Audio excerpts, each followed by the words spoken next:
दोस्तों बात ऐसी है कि सुनकर मोदी सरकार के कानों में सीटी बजने लगेगी। याद कीजिए दोस्तों राजनाथ सिंह जी का वो पुराना बयान जिसमें उन्होंने बड़े गर्व से कहा था कि भैया नए हो, इसमें मंत्रियों के इस्तीफे नहीं होते, ये यूपीए सरकार नहीं है, ये एनडीए सरकार है, यहां मंत्री इस्तीफा नहीं देते। नए नए इसमें मंत्रियों के त्यागपत्र नहीं होते हैं भैया, वो यूपीए गवर्नमेंट नहीं है, एनडीए गवर्नमेंट। अब देखिए ना दोस्तों, वही बयान आज मोदी सरकार के मुंह पर सबसे बड़ा तमाचा बन गया है। वही बयान आज सोशल मीडिया पर सबसे ज्यादा बड़ा मीम बन गया है। हर तरफ लोग वो पुरानी वीडियो निकाल करके चला रहे हैं और मजे ले रहे हैं कि साहब अब तो एनडीए में भी इस्तीफा हो रहे हैं, अब तो मोदी सरकार में भी मंत्री कुर्सी छोड़ रहे हैं। कहां गया वो घमंड, कहां गई वो अकड़? अब तो खुद पर पड़ रही है ना, अब समझ आ रहा है ना। अब सवाल यह है दोस्तों कि क्या ये सिर्फ एक मंत्री की विदाई है या फिर मोदी सरकार की उल्टी गिनती शुरू हो चुकी है? क्या देश की सबसे बड़ी पार्टी बीजेपी अब धीरे धीरे खत्म होने वाली है?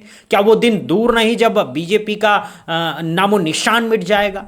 आज इस विषय पर खुल करके बात करेंगे दोस्तों। बात यह है कि जंतर मंतर से जो चिंगारी उठी थी ना, वो अब पूरे देश में आग बन चुकी है और ये आग बुझने वाली नहीं है। ये आग तब तक जलेगी जब तक इस देश में इंसाफ नहीं मिलेगा। ये आग तब तक जलेगी जब तक इस देश का हर बच्चा अपने हक को पा नहीं लेगा। इस आंदोलन ने राजनीति में एक ऐसी नई ताकत को खड़ा कर दिया है जिसका नाम है जेनजी।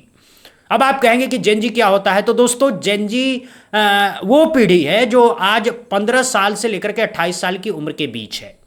ये वो पीढ़ी है जो मोबाइल के साथ पैदा हुई। ये वो पीढ़ी है जो इंस्टाग्राम के साथ बड़ी हुई। ये वो पीढ़ी है जिसे लोग कहते हैं कि ये तो बस रील्स बनाते हैं, मीम्स बनाते हैं, इनमें कोई गंभीरता नहीं है, ये तो बस मौज मस्ती वाले हैं, ये देश के बारे में क्या सोचेंगे, ये राजनीति क्या समझेंगे। अरे भाई साहब, इसी जेनजी ने आपको दिखा दिया कि वो क्या है। इसी जेनजी ने आपकी सरकार को घुटनों पर ला दिया। इसी जेनजी ने एक कैबिनेट मंत्री की कुर्सी छीन ली। अब बताइए कौन बच्चा, कौन बड़ा, कौन गंभीर, कौन मौज मस्ती वाला? दोस्तों इस आंदोलन की सबसे बड़ी खासियत यह रही कि युवाओं ने डर को पूरी तरह से पीछे छोड़ दिया। लाठियां चली, बच्चों को घसीटा गया, बच्चियों के कपड़े तक फाड़ दिए गए, धमकी दी गई, कई प्रदर्शनकारी घायल हुए, अस्पताल पहुंचे, फिर भी आंदोलन नहीं रुका, फिर भी एक कदम पीछे नहीं हटा किसी ने। और सबसे खूबसूरत नजारा क्या था दोस्तों? लड़कियां लड़कों की ढाल बनकर के खड़ी हो गईं और लड़कों ने लड़कियों को बचाने के लिए अपने सिर तक फुड़वा लिए। यह है असली भारत, यह है असली एकजुटता, यह है असली भाईचारा। और यहां हिंदू मुसलमान का कोई भेद नहीं था, कोई जाति नहीं था, कोई क्षेत्र नहीं था, कोई अमीर गरीब नहीं था। बस एक ही पहचान थी, एक ही रिश्ता था और वो था छात्र, वो था नौजवान, वो था इंसान। कोई खाना बांट रहा था, कोई घायल को पट्टी बांध रहा था, कोई गर्मी में पंखा दे रहा था, कोई पानी की बोतल बांट रहा था, कोई दवा लेकर के आ रहा था। ये देख करके तो दिल भर आता है दोस्तों। ये देख करके तो लगता है कि हाँ, अभी भी इस देश में इंसानियत बाकी है, अभी भी इस देश में उम्मीद बाकी है। अब आंदोलन से जुड़े लोग खुल करके कह रहे हैं कि दोस्तों कि प्रधान का इस्तीफा तो बस झांकी है, अभी तो असली फिल्म बाकी है। आने वाले समय में सड़क के मुद्दे पर घेरेंगे, टोल टैक्स के मुद्दे पर घेरेंगे, रोजगार के मुद्दे पर घेरेंगे, परीक्षा व्यवस्था के मुद्दे पर घेरेंगे, इथेनॉल नीति पर घेरेंगे। यानी दोस्तों एक के बाद एक मुद्दा उठेगा, एक के बाद एक मंत्री की कुर्सी हिलेगी, एक के बाद एक सरकारी नीति पर सवाल उठेंगे। सोशल मीडिया पर तो पूछिए मत। अब नितिन गडकरी जी का नाम उछल रहा है, निर्मला ताई का नाम उछल रहा है, हरदीप पुरी का नाम उछाला जा रहा है। हर एक मंत्री जिसने कुछ ना कुछ गड़बड़ी की है उसका नाम अब सोशल मीडिया पर घूम रहा है। हालांकि दोस्तों सरकार ने अभी तक इनके इस्तीफे को लेकर के कोई आधिकारिक बयान नहीं दिया है, लेकिन बयान देने से कुछ नहीं होगा। अब बात बयानों से आगे निकल गई है, अब बात जमीन पर उतर आई है और इस आंदोलन का असर आने वाले चुनावों में साफ साफ दिखेगा, यह तय है। दोस्तों जरा गौर कीजिए, जिस बीजेपी के पास सबसे बड़ी आईटी सेल है, जिस बीजेपी के पास सबसे बड़ा व्हाट्सएप ग्रुप है, जिस बीजेपी के पास सबसे बड़ा प्रचार तंत्र है, जिस बीजेपी के पास सबसे बड़ा गोदी मीडिया है, आज उसी बीजेपी की यह हालत हो गई है कि छात्रों के आगे झुकना पड़ रहा है। आज उसी बीजेपी के मंत्रियों को अपनी कुर्सी छोड़नी पड़ रही है। आज उसी बीजेपी के नेताओं को सफाई देनी पड़ रही है। यह कोई मामूली बात नहीं है दोस्तों, ये तो सोने पर सुहागा वाली बात है। जिन्हें अपने प्रचार तंत्र पर बहुत घमंड था, उन्हीं को आज मुखी खानी पड़ी है। जो कहते थे हम अजेय हैं, आज उन्हीं को हार का सामना करना पड़ रहा है। आंदोलन के समर्थकों का दावा है दोस्तों कि जेनजी पहले उत्तर प्रदेश के आने वाले विधानसभा चुनाव में योगी सरकार को चुनौती देगी और फिर 2029 के लोकसभा चुनाव में प्रधानमंत्री मोदी को सत्ता से हटाने के लिए पूरी ताकत झोंक देगी। अब आप कहेंगे कि ये तो बड़े दावे हैं, क्या ये सच में हो पाएगा? तो दोस्तों मैं आपको बताता हूं कि क्यों ये मुमकिन है। देखिए, यूपी में अगले साल चुनाव होने हैं।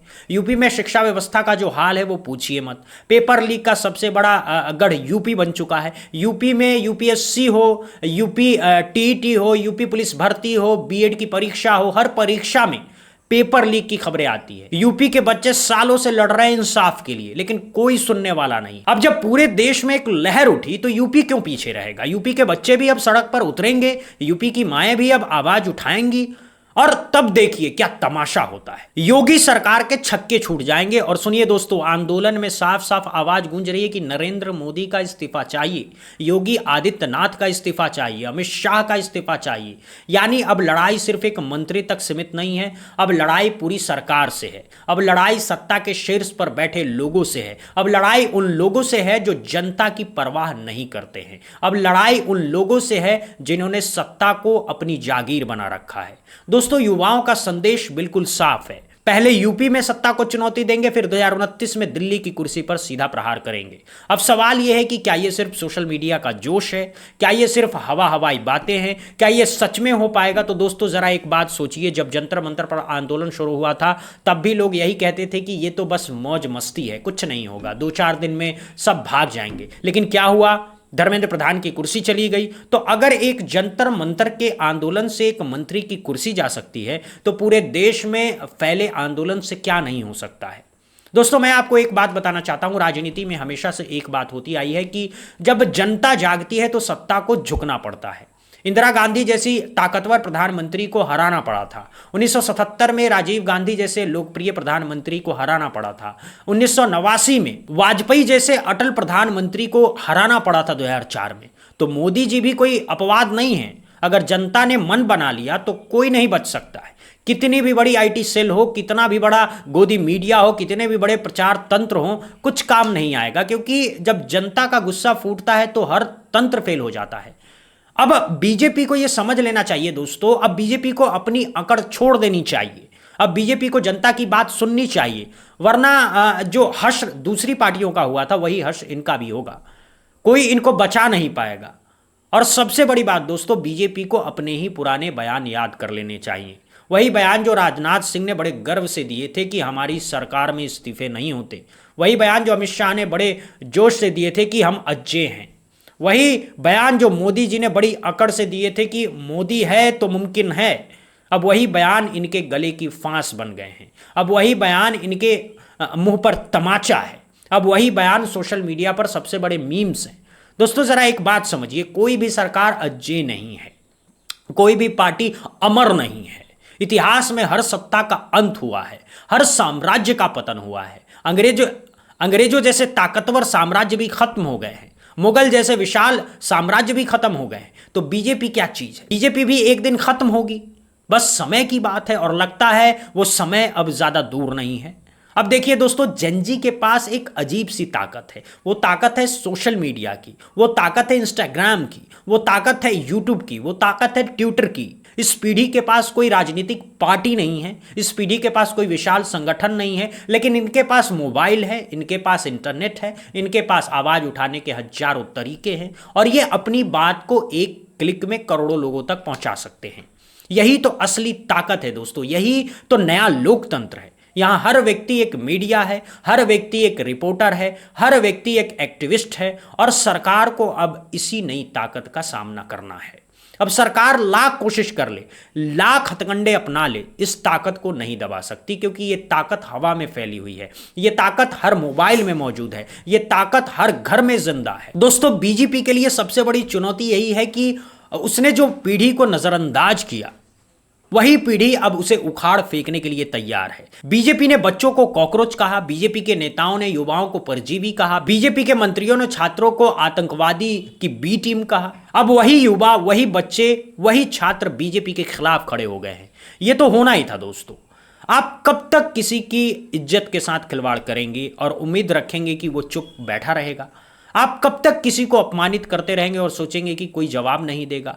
हर चीज की एक हद होती है और वो हद बीजेपी ने पार कर दी है। अब जवाब मिलेगा, अब हिसाब होगा, अब सफाई देनी पड़ेगी, अब इस्तीफा देने पड़ेंगे।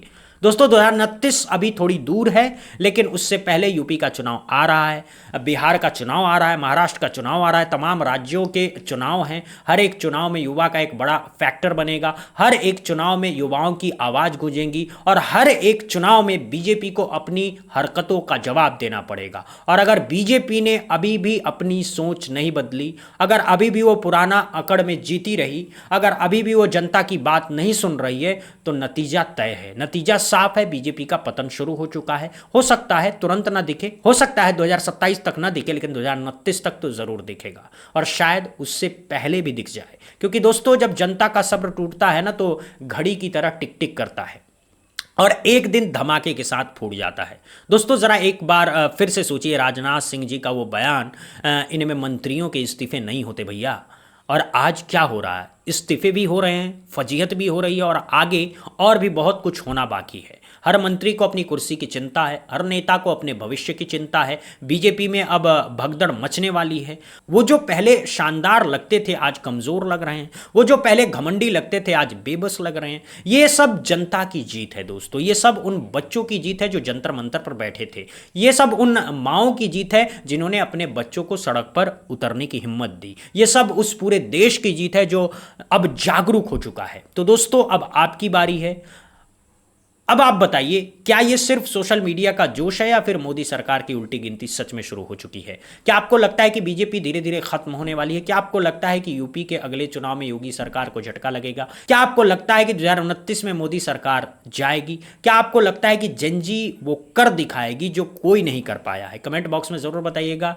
आपकी एक एक राय हमारे लिए बहुत कीमती है। दोस्तों अगर आप युवा हैं, अगर आप जेनजी हैं, तो जरूर बताइए कि आप क्या बदलाव चाहते हैं, इस देश में क्या बदलना चाहिए, कौन सी नीतियां गलत है, कौन से नेता जनता की परवाह नहीं करते। अपनी बात खुल करके रखिए, ना डरिए ना संकोच कीजिए। ये आपका देश है, आपका हक है, आपकी आवाज़ है। वीडियो पसंद आया हो तो लाइक कीजिए, ज़्यादा से ज़्यादा लोगों तक पहुंचाइए, खासकर उन युवाओं तक जिन्हें लगता है कि उनकी आवाज़ कोई नहीं सुनता है। उन तक ज़रूर पहुंचाइए ताकि वो जान सके कि हाँ अब उनकी आवाज़ सुनी जा रही है, अब उनकी बात मानी जा रही है। चैनल पर नए हैं तो सब्सक्राइब कर लीजिए, घंटी दबा दीजिए। बहुत बहुत शुक्रिया दोस्तों। जय हिंद, जय भारत, वंदे मातरम।